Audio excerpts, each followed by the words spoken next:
You ever notice how silence can feel alive? Like it's not just the absence of noise, but something listening, waiting underneath? That's how I'd describe the silence in those mountains. Appalachia's forgotten places. People say they're haunted. Others say they're cursed.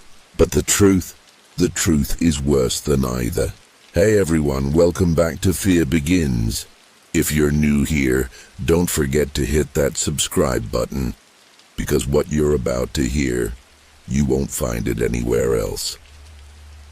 Alright, let me tell you about a place where silence doesn't just scare you, it swallows you.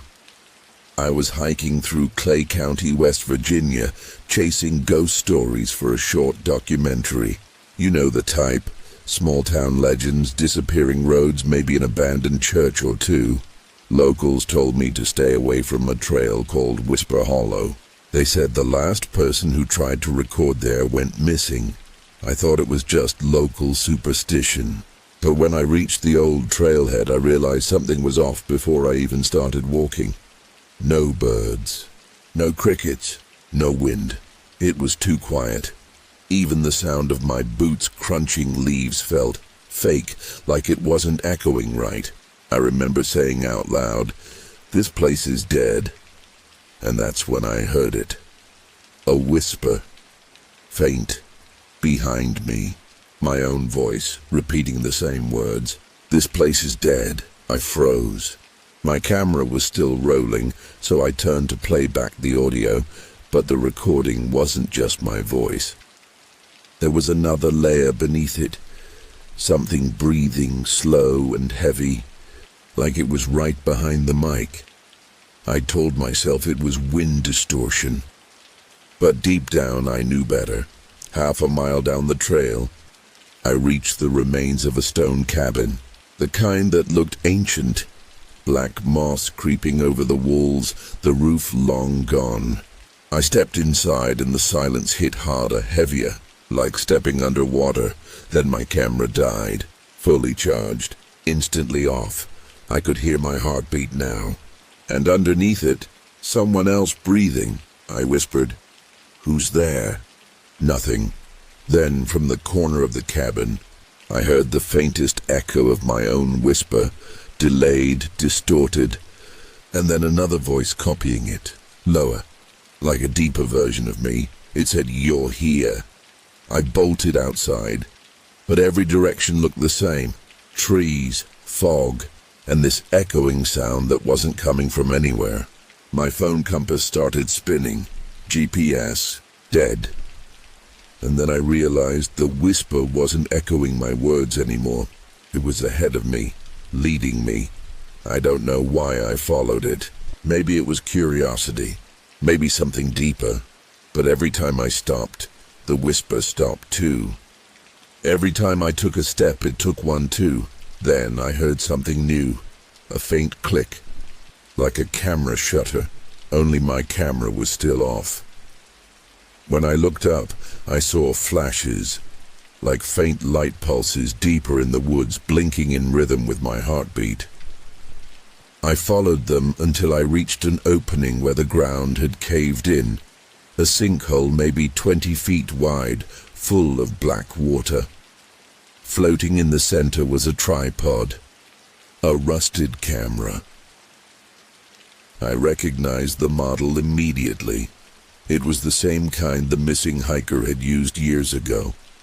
I was about to step closer when the whisper came again, right in my ear this time. "Stay." The air pressure changed, my ears popped, my stomach dropped, and I swear the forest moved. The trees leaned toward me, their branches creaking like breath, then everything went silent again. Not quiet, silent. I could see my lips move, but I couldn't hear a thing, not even my footsteps. I screamed, "Nothing." The silence was a vacuum pulling at the edges of my mind, and then I saw something rise from the water, a shape, not human, not animal, just a shadow folding in on itself with hundreds of whispering mouths but no faces.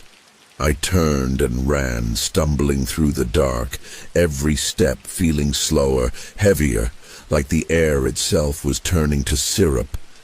When I burst out onto the road, I could hear again, the rain, the wind, my heartbeat pounding like thunder. I made it back to my car, drenched and shaking. I checked my footage, nothing but static. But here's the thing, sometimes, late at night when I edit my videos, I'll hear faint whispers in my headphones, repeating my own voice. Like that silence is still with me, and I know what you're thinking. Maybe it was just my imagination or the woods playing tricks. But then how do you explain this? When I upload my videos, sometimes my viewers comment things like, "Who's whispering behind you?" Or, "Why do I hear breathing at 2:47? Thing is, I never added any sound effects. There's something about the Appalachian Mountains that doesn't feel like the rest of the world. The trees are older, the shadows heavier, and sometimes the forest feels like it's aware of you. This story happened just outside of Harlan County, Kentucky, deep in a stretch of mountains that most maps don't even bother naming. Locals call it Feral Ridge, and they don't go near it. Not hunters, not loggers, not even the old-timers who still live off the land. They say the mountain there doesn't want you to leave. And after what I saw, I believe them. I had been driving through the region for a video series I was working on, Forgotten Appalachia, where I explored abandoned towns and mines swallowed by the woods. One day, while I was filming old mining shacks near the ridge, a man in a rusted pickup pulled over beside me. He looked like he hadn't slept in days. Eyes bloodshot, voice hoarse. "You making videos?" he asked. I nodded, half expecting him to warn me about trespassing. Instead, he said, "You want to see something folks don't talk about?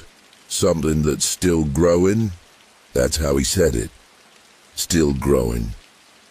He told me there was a house up the ridge buried under the forest. He swore it wasn't built, it grew. Said his brother went up there years ago and never came back. I laughed at first, thinking he was just messing with me, but then he handed me a piece of old Polaroid film, faded and cracked. It showed a structure, not quite wood, not quite stone, covered in roots and moss, the shape of a house but wrong, too curved, too organic. He didn't say anything else, just drove off. And that's how I found myself hiking up Feral Ridge the next morning, camera in hand, following a deer trail that looked barely touched in years. The deeper I went, the quieter it got. Even the wind seemed to avoid that place.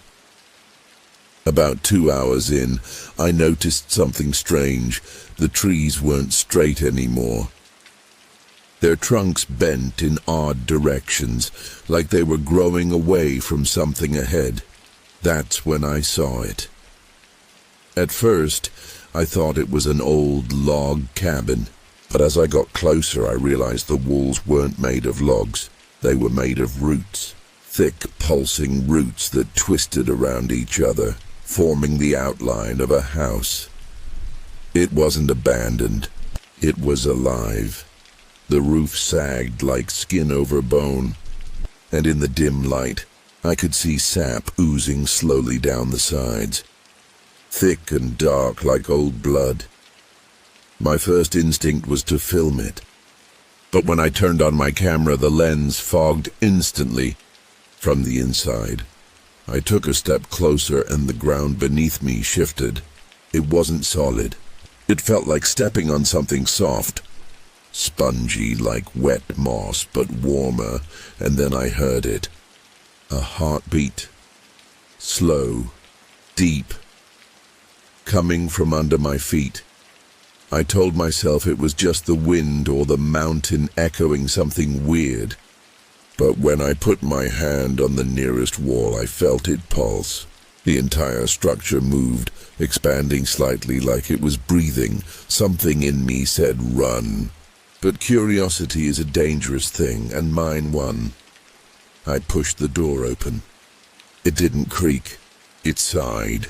The inside was darker than I expected. Not pitch black, but the kind of dim light that feels heavy, like it's pressing against your skin. There were shapes on the walls, not carvings, not mold, but handprints. Hundreds of them, some small, some large, all pressed into the pulsing surface like they were trying to escape. The air smelled wrong, sweet, rotten, humid. Then I heard a sound, faint, rhythmic, like someone walking upstairs, but there was no upstairs. The roof sagged low, barely 6 feet high. I took a step back, my flashlight flickering, and saw something that froze me. The handprints were moving, not fast, just shifting ever so slightly, as if they were pressing out from beneath the surface. And that's when I saw something impossible. A figure, half-formed, emerging from the wall. Its face wasn't human, it was unfinished, like the house was trying to make one, sculpting features out of roots and bark and soil.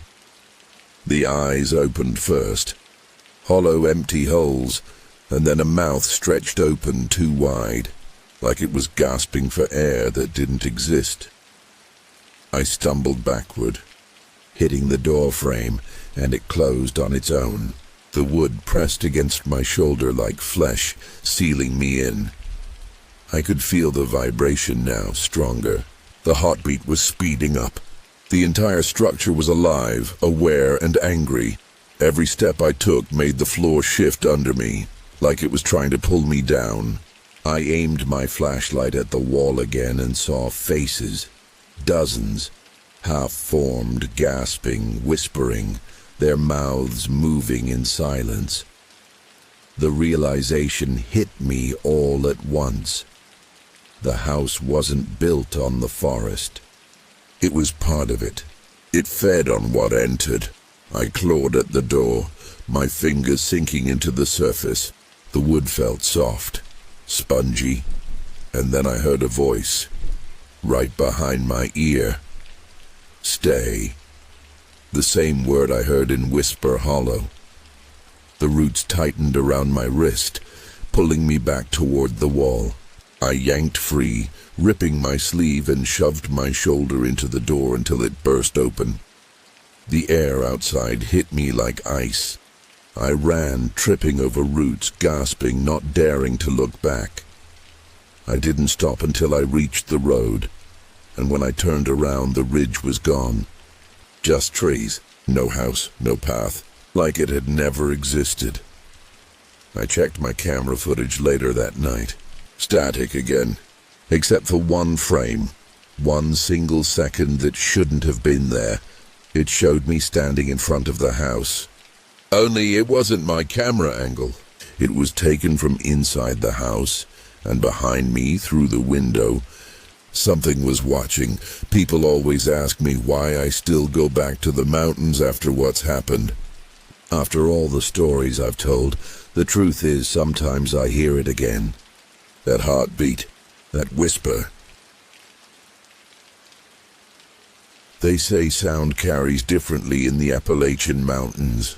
Maybe it's the air, maybe it's the stone, or maybe it's something else.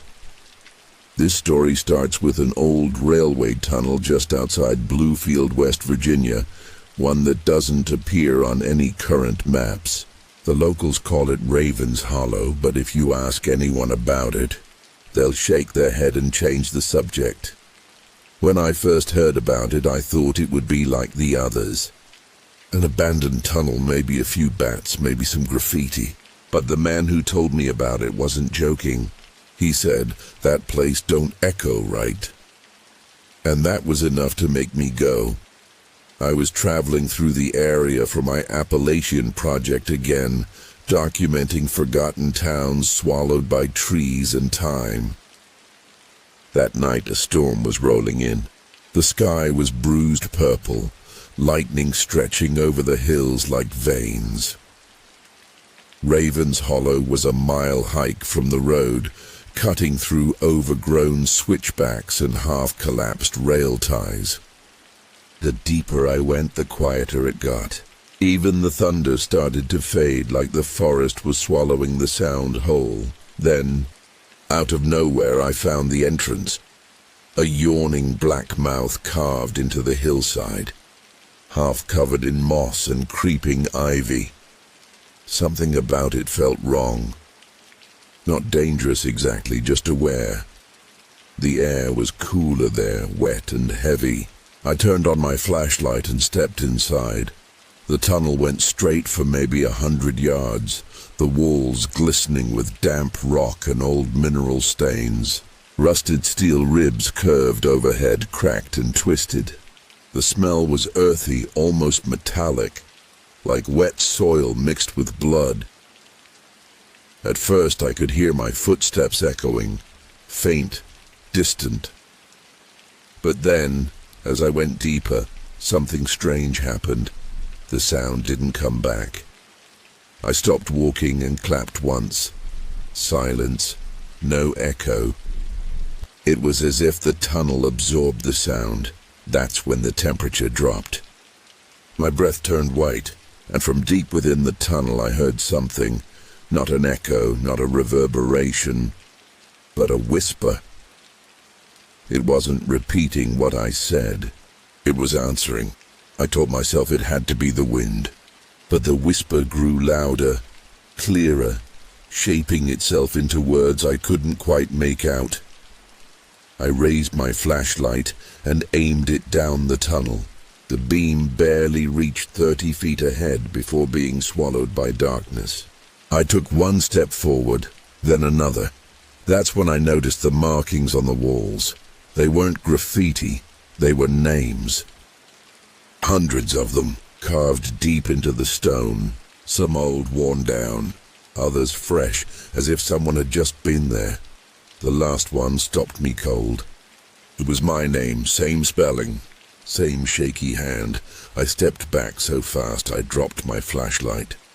The beam spun wildly across the tunnel floor, and that's when I saw footprints. Not mine. Dozens of them in wet clay leading deeper into the darkness. I called out, "Who's there?" Nothing, but when I turned to leave I heard it again. That whisper. Closer now, it wasn't coming from ahead. It was around me. In the walls. In the stone. In the air. It said something I'll never forget. "We hear you." My light flickered. The tunnel around me shifted. Not physically, but in sound, like the air itself was warping. The silence pressed against me, thick and heavy, like being underwater, and then footsteps. Slow, steady, matching my breathing. But not in rhythm with mine. I spun around, aiming the flashlight toward the entrance, but it was gone. There was only blackness. I started running. I don't remember choosing to. My legs just moved. The beam bounced off slick stone, catching glimpses of faces, outlines of faces, carved into the walls between the names. Some were twisted, some looked like they were screaming. The tunnel was breathing. Every few steps I could feel a vibration under my feet, faint at first, then stronger. Like something deep below the mountain was stirring, and the whispers turned into voices. Dozens of them, overlapping, too soft to understand but too human to ignore. They weren't coming from behind me anymore. They were beside me, and some sounded like they were inside my head. Then, just when I thought I could see a faint light up ahead, something whispered right next to my ear. "Don't leave yet." I froze. I didn't even turn around. I just kept walking, slower now, my breath shaking in the cold air. And then I noticed something I hadn't before. The tunnel was changing shape. The ceiling was lower, the walls closer together. It felt like the mountain itself was closing in. I brushed my hand against the rock to steady myself, and the rock moved. It flexed, like skin tightening under touch. My flashlight flickered again, and in that strobe of dim light I saw them. Impressions of hands pressing out from the walls, stretching the surface as if something beneath was trying to get free. I stumbled forward, scraping my arm against stone that felt warm, alive. The voices grew louder. Not angry, not welcoming, just hungry. When I finally reached what looked like the exit, I didn't hesitate. I ran straight for it, bursting out into the cold mountain rain. The air outside hit me like a shockwave. I collapsed on the ground, gasping, the sound of thunder roaring above me. And then I realized the tunnel wasn't there. The hillside behind me was just solid stone, covered in vines and moss. No entrance, no archway, nothing. I turned on my camera thinking maybe I'd imagined it all, but the recording showed me walking into the tunnel, then a solid 10 minutes of pure static. Right at the end of the footage, though, there was one clear sound, a whisper, close, intimate. It said, "You told your story. Now we know your voice. I don't drive through Bluefield anymore, not even close, because sometimes when I'm recording late at night, I'll play back my own voice, and there'll be another one mixed in, faint, echoing, like it's still listening." I used to think loneliness was a human feeling, something that belonged only to people. Then I found the house on Black Elk Ridge. It wasn't on any map. I stumbled onto it by accident, following a dried creek bed that wound through the forest like a scar. I'd been hiking since morning, trying to reach an old mining road I'd seen in a photo from 1920. But somewhere along the way, the trail disappeared.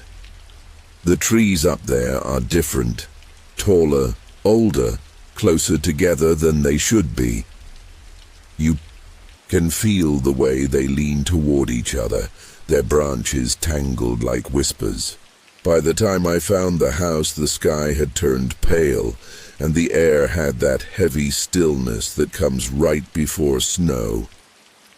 It sat in a clearing surrounded by pines, a 2-story farmhouse, gray with rot, the porch sagging like a tired mouth. I knew immediately it wasn't empty. There's a way abandoned places feel when they've accepted their emptiness, quiet, peaceful, resigned. This house didn't feel that way. It felt like it was waiting. I almost turned back, but something about it drew me closer. Maybe the way the last of the sunlight caught the windows, reflecting the forest back at me, or maybe it was the sound. There was a faint hum in the air, deep and rhythmic, like the low vibration of a train far underground. The front door hung open a few inches. I called out, "Hello?" The sound went nowhere. I stepped inside. The floorboards creaked under my boots, but only once. After that, they were silent, as if they were listening. The air smelled of old wood, dust, and something faintly sweet, like decaying fruit. Light filtered through cracks in the boards, laying long stripes across the walls. And then I saw the wallpaper. It wasn't peeling like most old houses. It was bulging, as though something underneath was pushing outward. I ran my hand over one of the spots. It was soft, like damp paper stretched over mud. That was when I realized how warm the house was. Not from a fire, not from sunlight. The warmth was coming from the walls, I backed up toward the doorway, and something behind me creaked just once. A soft, slow sound, like a footstep. I turned, expecting to see an animal or maybe just a branch fallen through the roof. But there was nothing. Just a long hallway leading deeper into the house, lined with faded portraits. Each one was the same. A woman standing in front of the house, holding something small in her hands. But in every portrait, her face was blurred. Not faded. Blurred, as if someone had smudged her features while the paint was still wet. And the thing she was holding wasn't clear either. Sometimes it looked like a book. Other times, something smaller. Something alive. The hum grew louder as I moved down the hallway. It wasn't mechanical. It was organic. Like a low, steady breathing that you could almost feel in your bones. At the end of the hall was a staircase, and halfway up, something carved into the banister. It was a word. Stay. The letters were uneven, dug deep into the wood. Underneath, the grain had darkened as if it had soaked up blood. I thought about leaving right then. I really did. But curiosity, or maybe something stronger, pulled me forward. Upstairs, the light changed. It wasn't sunlight anymore. It had a grey underwater quality, like the air itself had thickened. Every door I passed was closed, except one. The last room at the end of the hall. Inside was a rocking chair, facing a window that looked out toward the forest. The chair was moving, just a slow, gentle back and forth. No one sitting in it. I whispered, "Hello?" Again, and the chair stopped. There was a mirror on the wall to my left, cracked, but mostly intact. I turned toward it and for a moment thought I saw someone standing behind me. A woman. Her shape was faint, like a reflection that didn't belong to me. She didn't move, didn't blink, just stood there, her face lost in shadow. When I turned around, there was no one there, but the chair had started moving again. I didn't go closer. I just watched, frozen, as it rocked 3 more times, then stopped abruptly mid-swing, like someone had grabbed it. The house went silent. Even the hum faded. That silence, I'll never forget it. It wasn't absence of sound, it was something active, pressing against me, as if the walls themselves were listening. I took a step backward and felt the floor shift slightly under my heel. Then another step, and the wood beneath me cracked. When I looked down, there was a narrow seam running across the boards, a hatch. I hesitated only a second before I knelt and pulled it open. The smell hit me first. Cold earth, mildew, and something faintly metallic. There was a ladder leading down into complete darkness. I almost didn't go, but I did. The moment my boots hit the dirt below, I felt the air change again. Thicker, damper, and warm in a way that made my skin crawl. I shone my flashlight around. The basement was small, circular, the walls made of packed clay. There were dozens of glass jars lined neatly along a wooden shelf. Every jar held something inside, but the glass was so fogged I couldn't make out what. Then, at the far end of the room, I saw a wooden chest. The lid was slightly open. Inside, there was an old journal wrapped in oilcloth. I pulled it out and opened it. The first page was written in an old-fashioned hand. She keeps the warmth in the walls, so winter never finds her. I flipped another page. Each season she must feed the house, or it hungers. And then, in smaller writing near the bottom, the forest gives her the lost ones. She thanks it by keeping them. A sound behind me made me freeze. It wasn't footsteps this time. It was a slow creaking from above, like the floorboard shifting under a heavy weight. I turned off my flashlight and held my breath. Something was moving upstairs, slow, deliberate.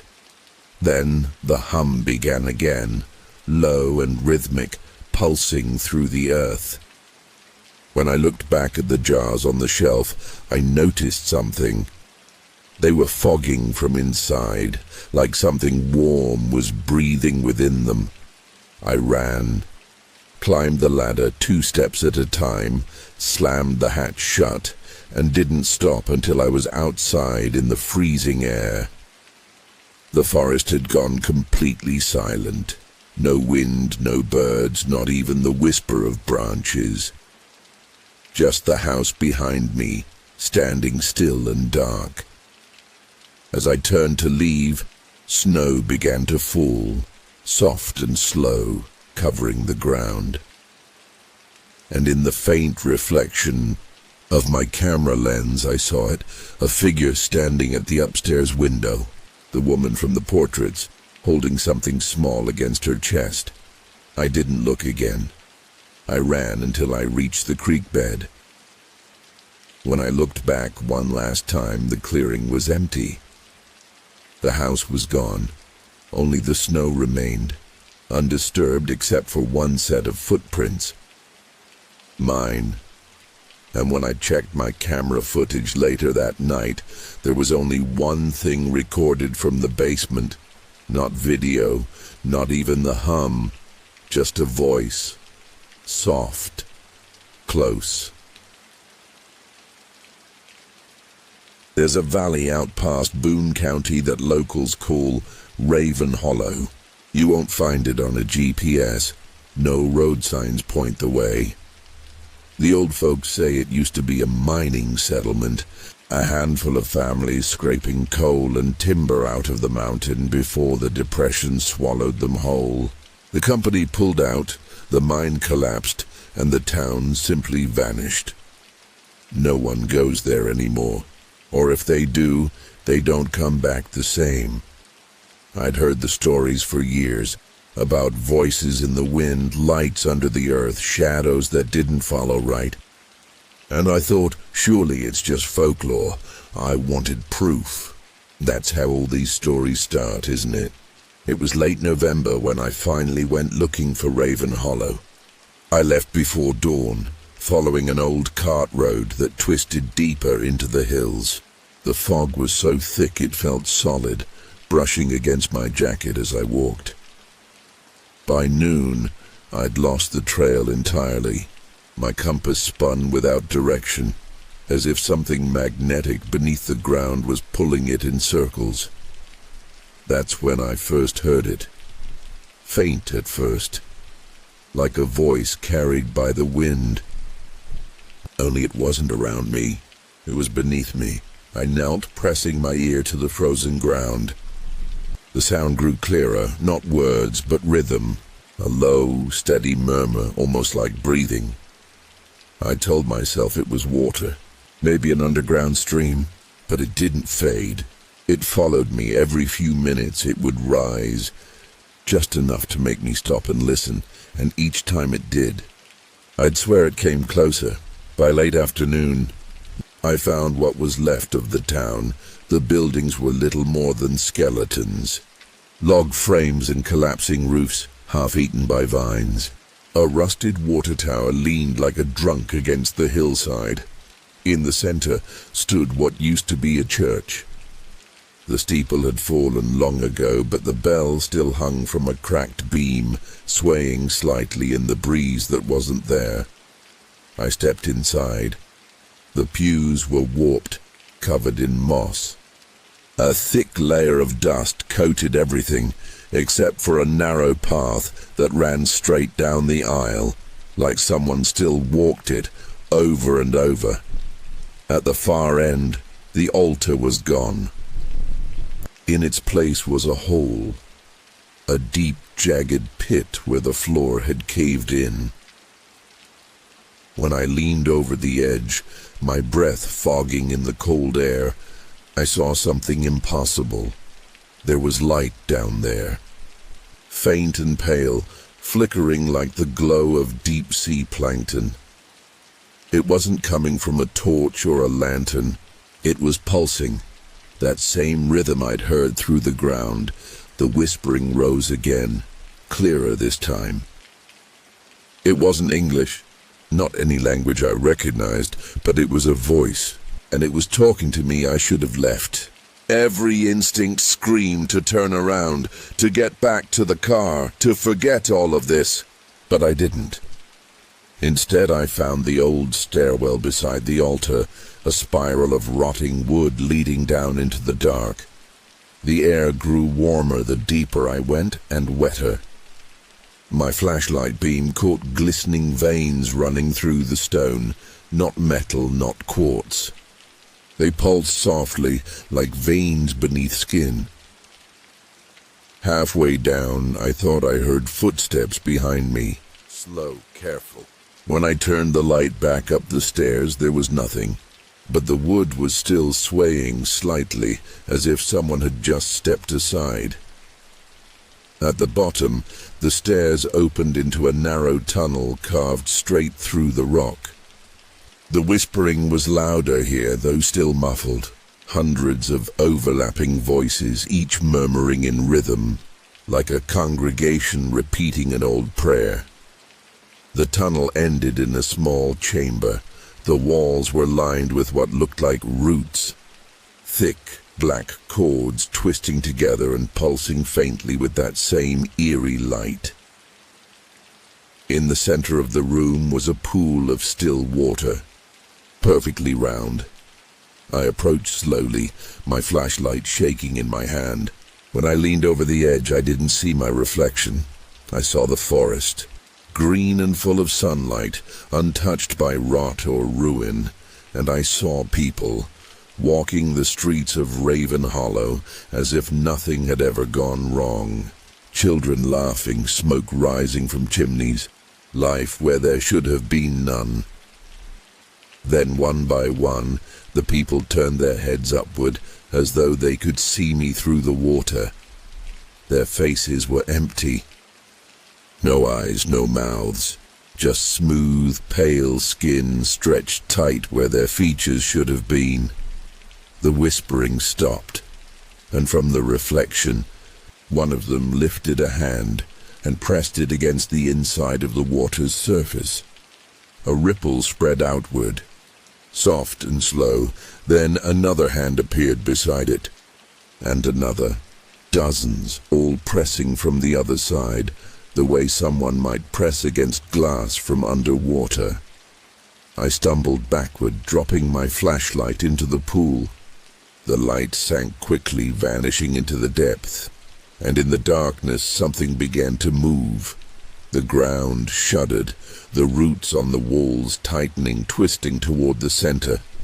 I felt heat rising from the stone, a heartbeat pounding through the air. Then, a voice, louder than the rest, clear and human this time. Right behind me. Stay and listen. I turned. The tunnel was gone. The stairs gone. Only smooth rock remained. The light from the walls dimmed, and for a moment everything went black. I remember the sound next. Faint splashing like footsteps moving slowly around the pool. Then closer and closer.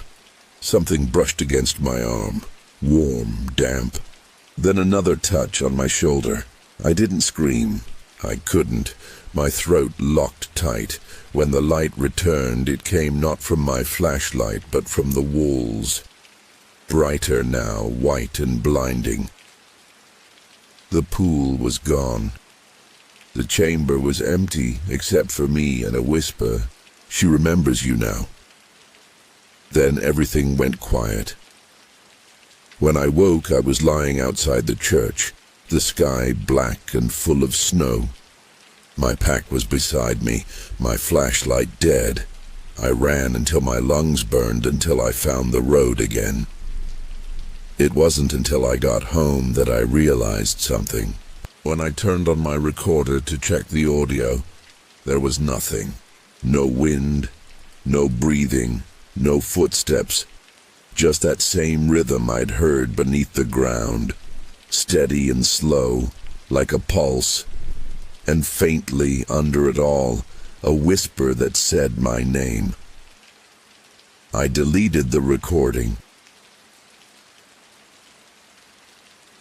There's a road on the edge of McDowell County that doesn't exist on any map.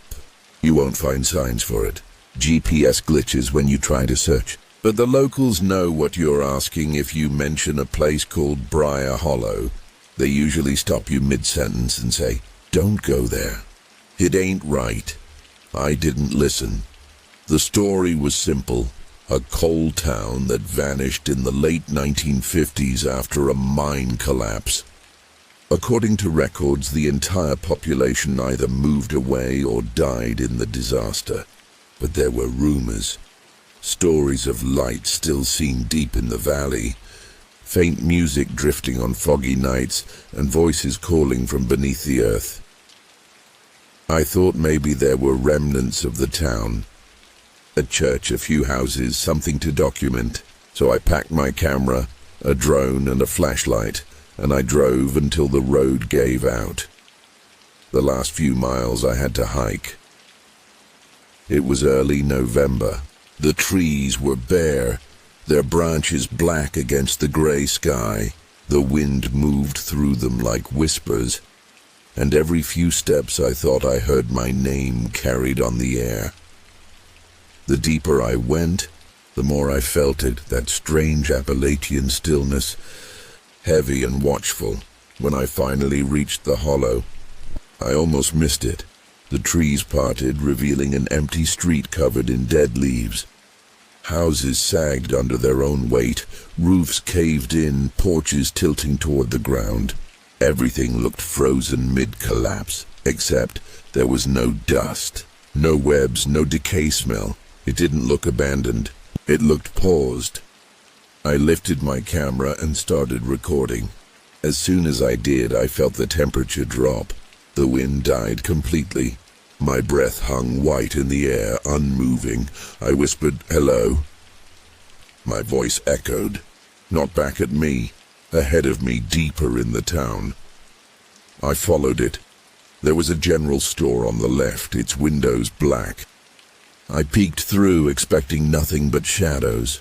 But I saw faint shapes, shelves stocked with jars, tools, and something flickering. Lantern light. That didn't make sense. I pushed open the door and the bell above it chimed. Bright and clear, like it had just been hung. The smell inside hit me hard. Coal dust, tobacco, and something faintly sweet like candle wax. And then footsteps upstairs, slow, dragging, deliberate. I froze, every instinct telling me to leave. But curiosity always wins. I aimed my camera up the stairwell. "Hello?" I called again. The steps stopped. Then I heard a low creak, followed by the faint sound of humming. A woman's voice, soft and tuneless, echoing through the floorboards. I turned to leave. The bell above the door didn't chime when I opened it. The air outside had changed, heavier, darker. The sky that had been grey before was now black, like night had fallen instantly. But my watch said only 3:17 p.m. When I looked down the street, I saw lights, dozens of them, flickering in the windows of the other buildings. It looked like the town was alive again. I walked toward the sound of voices, laughter, faint and distant. It was coming from a church at the far end of the road. The doors were open, a faint glow spilling onto the steps. As I got closer, the sound became clearer, hymns off-key overlapping, like too many people were singing at once but out of sync. I stepped inside. The pews were full, at least they looked full. Shapes sat shoulder to shoulder, heads bowed, unmoving. Their clothes were old-fashioned, long coats, bonnets, suspenders. But their faces were dark, featureless, like the light refused to touch them. The preacher stood at the front, tall, thin, his back to me. He was speaking, but his words were muffled, buried beneath that endless hum of overlapping voices. Then he stopped. The singing stopped too. The silence that followed wasn't empty. It was waiting. Slowly the preacher turned around. His face was blank. Smooth skin where eyes and mouth should have been. But somehow I could feel him looking at me. I stumbled backward, tripping over a pew. My flashlight hit the floor and rolled, the beam cutting through the figures, and in that split second, I saw it. They weren't solid. They flickered, like the light was struggling to decide if they were there at all. Then, in perfect unison, every head turned toward me. The sound returned, but it wasn't singing anymore. It was whispering, layered and overlapping, hundreds of voices murmuring something I couldn't understand. I backed out of the church, heart racing, fumbling for my camera. When I looked through the lens, the town was gone. All of it. No church. No buildings. Just trees and fog. I was standing alone in the middle of a forest clearing. I tried to find my trail back, but every path I took curved inward, back toward the same spot. My compass spun in circles. As the fog thickened, I started hearing the voices again. Not around me this time, but inside my recorder they were faint, distorted, whispering names. One of them was mine. I kept walking until the trees opened up again and I stumbled out onto the gravel road where I'd parked. The moment I crossed the tree line, everything went still. No more whispers, no more fog. I looked back. The woods were empty. When I got home, I checked the footage. The timestamps were wrong. It showed nearly 6 hours of recording, but the video was only 13 minutes long. Most of it was static, except the last frame. A single still image of a town street lined with lit windows, and in the reflection of one of those windows, I saw a figure holding a camera, my camera. But I wasn't in the shot. I sent the footage to a friend who works in film restoration. He tried to stabilize the frame, enhance it, and pull more detail from the shadows. He called me later that night and asked, "Where did you really film this?" I told him everything, the road, the town, the fog. He was quiet for a long time. Then he said, "I checked the GPS metadata on your file. That location's been underwater since 1963. It's part of a reservoir now." And before I could respond, the call dropped. The next morning when I tried calling him back, his number was disconnected. It's been weeks since then. I haven't gone back. But sometimes when I'm driving late at night, my GPS will glitch. The map flickering for just a second before resetting, and in that flicker I'll see it. A road that isn't supposed to be there, Briar Hollow, and I swear I hear it too. A faint church bell ringing somewhere far off in the hills, followed by that same broken humming, like the town is still out there. They call it Red Hollow Tunnel, though I've never found any map that lists it by name. Most locals just refer to it as the one that breathes. I'd heard about it from a hiker I met near Bluefield. He told me it was a tunnel carved through the mountain for a rail line that never got finished. The workers went missing halfway through construction, and the company abandoned the project. He said if you stand near the entrance, you can feel the air move in and out, as if the mountain itself were alive, exhaling. I thought he was exaggerating, but that curiosity, that restless need to see for myself, it's what gets me into trouble every time. So one cold November morning, I went looking for it. It took nearly 2 hours of hiking through laurel thickets and bramble to find the mouth of the tunnel.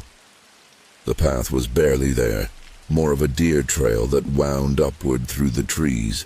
The higher I climbed, the quieter it got, until the only sound was my own breathing and the crunch of leaves beneath my boots.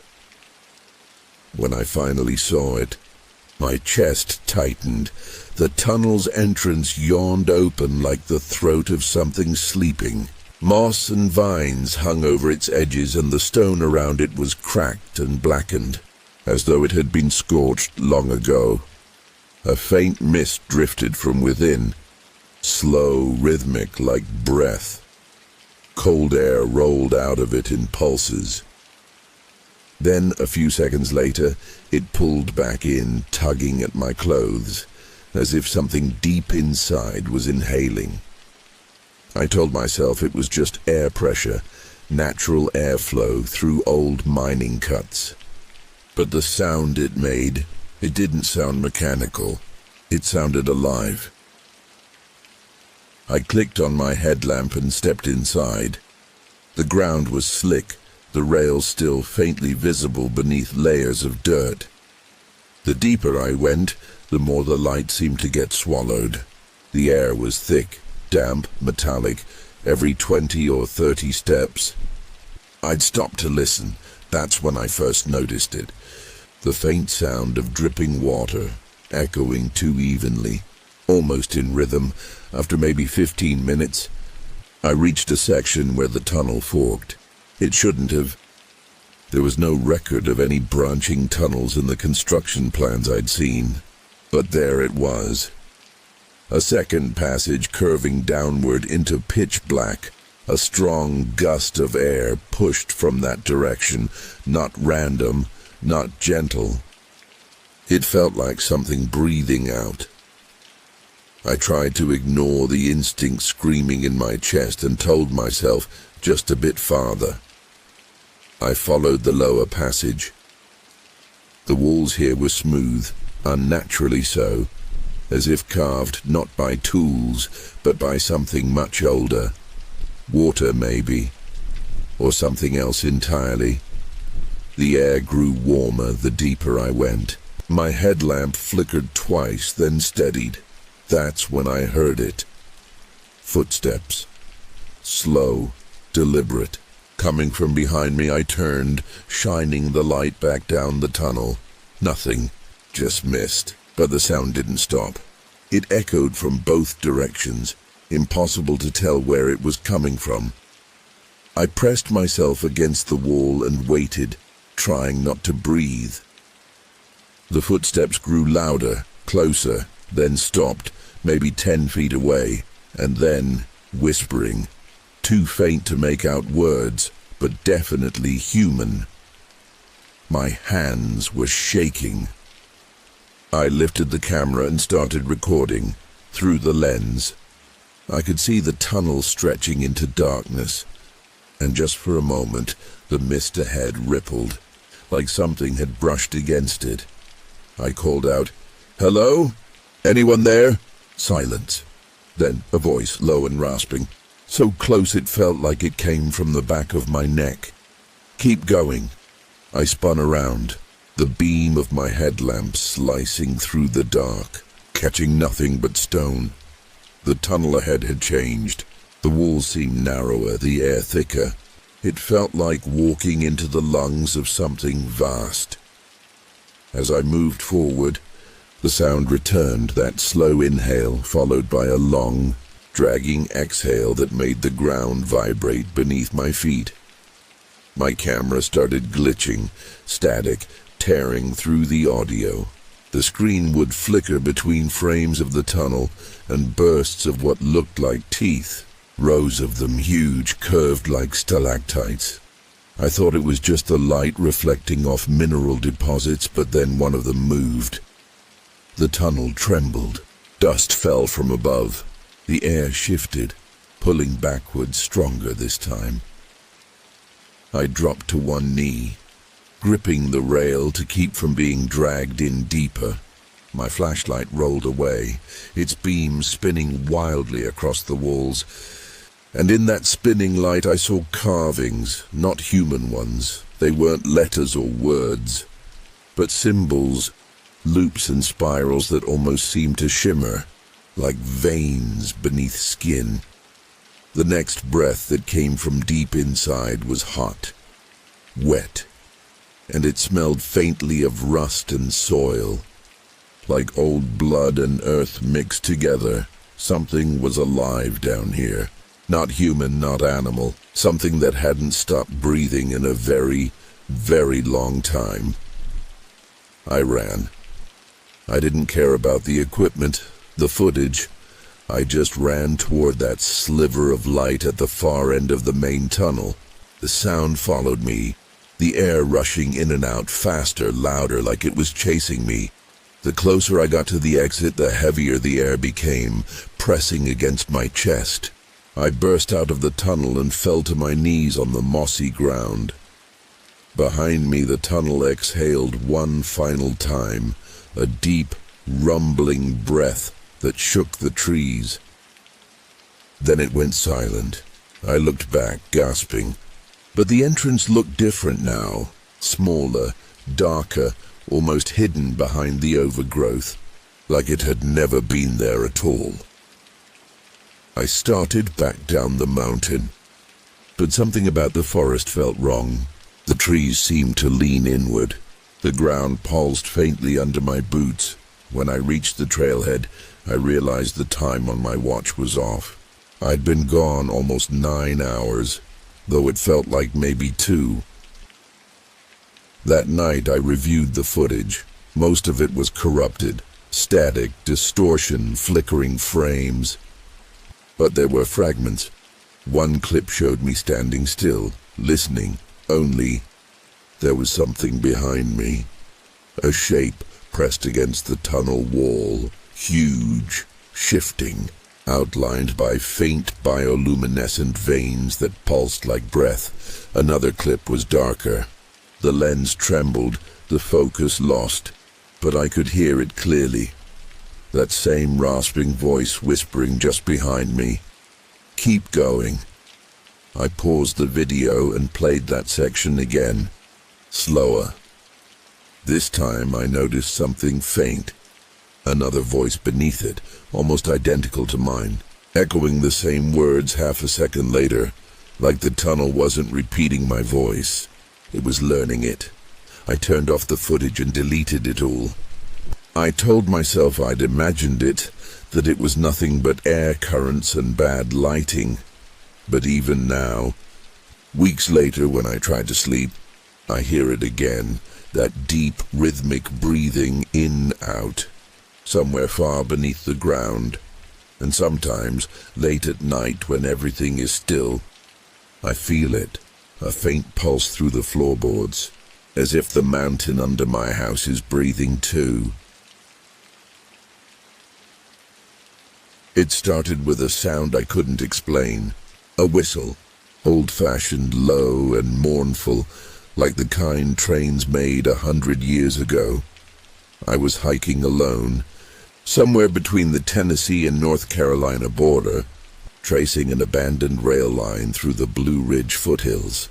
The track had long been swallowed by roots and rust, barely visible beneath the forest floor. Most people didn't even know it existed. I'd read about it online, a few scattered mentions in forgotten railway archives, a name that didn't appear anywhere else. The Boone Line extension. built in the late 1800s, used for barely a decade, then abandoned without explanation. What drew me there wasn't the history, though. It was the stories. Locals said the train still ran, not in daylight, only on nights when the fog rolled thick through the hollers, when you could hear the mountain breathing. I thought it was superstition. Appalachian folklore always runs deep, but when you're standing alone in the cold, and the wind carries a sound like steel and sorrow, even disbelief starts to tremble. That's how it began. The fog came in around dusk, a white ocean swallowing the trees. I'd set up camp near the old line, my tent barely 20 feet from what remained of the tracks. The first whistle came around midnight. It didn't sound distant. It sounded here. I sat up fast, heart pounding, every nerve alive. The sound was real, heavy, resonant, echoing through the valley in long, shuddering wails. I stepped out of the tent barefoot, breath fogging in the cold air, and the world looked gone. The fog was so thick I couldn't see the trees anymore. Just the faint black outline of the tracks disappearing into a wall of white, and then, faint at first, I heard it. The grind of metal wheels, slow, measured, getting closer. I stood completely still. My rational mind tried to catch up. There was no train. There hadn't been a train here for over a century, but the sound grew louder. A soft rumble beneath the ground, a deep vibration through my feet. I looked down and saw the rails glowing faintly. Not bright, just enough to catch the fog, pulsing like the heartbeat of something alive. A light appeared, distant at first, then closer. A single white beam cutting through the fog, swaying slightly, like an eye searching the dark. I couldn't move. The air grew warmer as it approached, thick with the scent of iron and smoke. And when it finally came into view, I forgot how to breathe. It wasn't a train. Not really. It looked like one. An engine made of black steel, edges melted and wrong, its body shimmering like it wasn't solid. It glided over the tracks, silent except for that slow, deep hum, not mechanical, more like a sound that lived inside the earth. The windows glowed faint amber, and through the glass I saw shapes, people, still, watching. I stepped back instinctively, and that's when one of the windows slid open. A man leaned out. Or something wearing a man's shape. His face was pale, soft, like wax held too close to fire. His eyes were black voids, reflecting nothing. He spoke, or tried to, but no sound came out. His mouth moved slowly, forming words I couldn't understand. Then he raised his hand, pointing down the track, toward the fog. I followed his gesture, and there, maybe 50 yards away, stood an old station. I swear it hadn't been there before. The building was small, weathered wood, a single lantern flickering by the door. I should have turned and run, but something in me, the same sickness that's drawn me to every cursed hollow and haunted ridge in these mountains, pushed me forward. As I stepped closer, the world around me dimmed. The fog seemed to pulse with each breath, alive, aware. The train behind me hissed softly as if waiting. The door to the station was open. Inside, everything looked preserved. Wooden benches, a cracked timetable nailed to the wall, a desk layered with dust. But the air, it was wrong. Heavy, electric, like standing too close to thunder.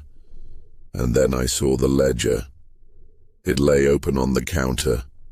A single line written across the yellowed paper in neat black ink, Singer Nanita 11. Not yet departed. My blood ran cold. The ink shimmered slightly, wet, as if freshly written. A sound came from behind me, the slow creak of a floorboard. I turned, expecting the door, the fog. But it wasn't the door, it was a woman. She stood by the wall, half lit by the lantern glow, her face hidden by a dark veil. She didn't move, didn't speak, just tilted her head slow and deliberate. As if studying me, I wanted to say something, anything, but my voice was gone. She took a step forward, and her hand reached toward the ledger.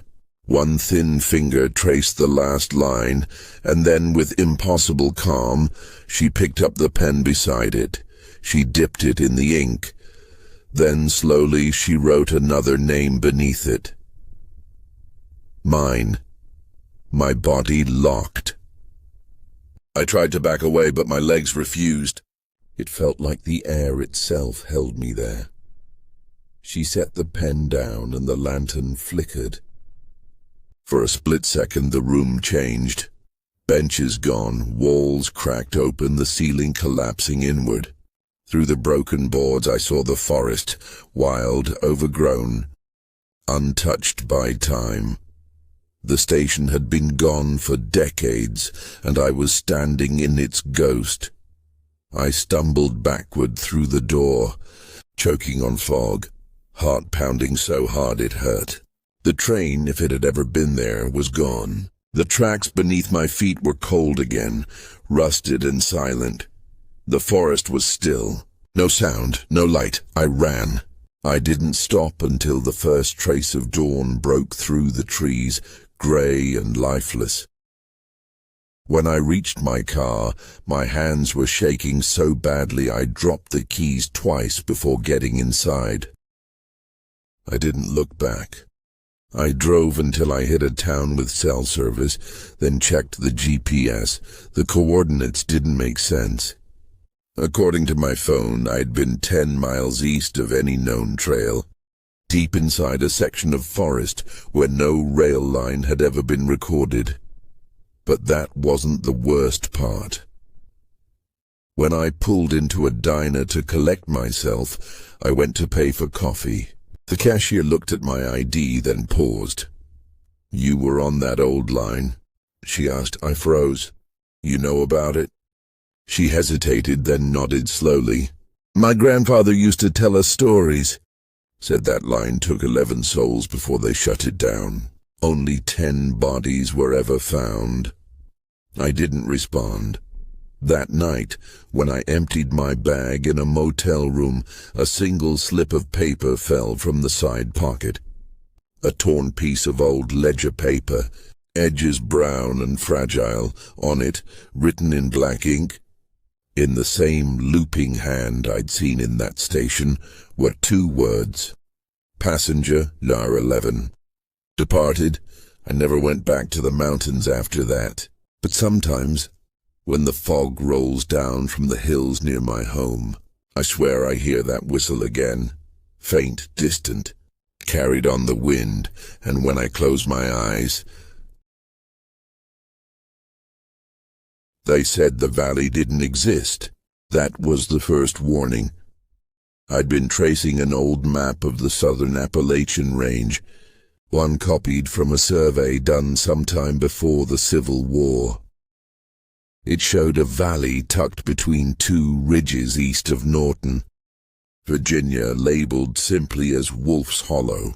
But here's the thing. No modern map showed it. Not a single one. Google Earth, nothing but forest. Even the topographic archives marked it as blank terrain. That alone should have stopped me. But curiosity, it's a sickness that doesn't let go once it takes hold. So I packed a bag, a camera and a compass, and went looking for a valley that wasn't supposed to be there. It was mid-November when I started the hike. The trees bare, the wind thin and cold. The forest felt empty, the kind of silence that presses on your skin. I followed an old deer path along the ridgeline for hours, checking my compass every so often, but the needle began to twitch just slightly, as though something magnetic pulsed beneath the soil. At first I thought nothing of it, until I looked up and realized the sun had shifted. It wasn't setting in the same place it had been an hour earlier.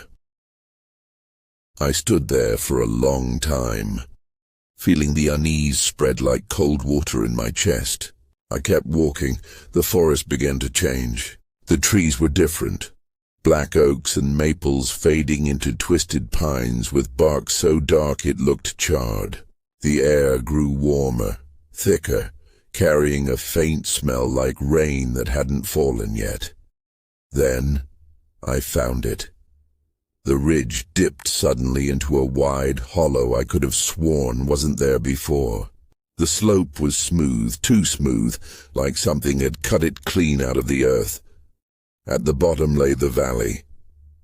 I remember stopping there, just staring. It was beautiful in a way that didn't make sense. A soft golden fog drifted over the ground, and the grass shimmered faintly, almost metallic in the low light. But there were no birds, no insects, not even the wind moved through it. I started down the slope. Halfway down, the fog thickened, clinging to my clothes, my face.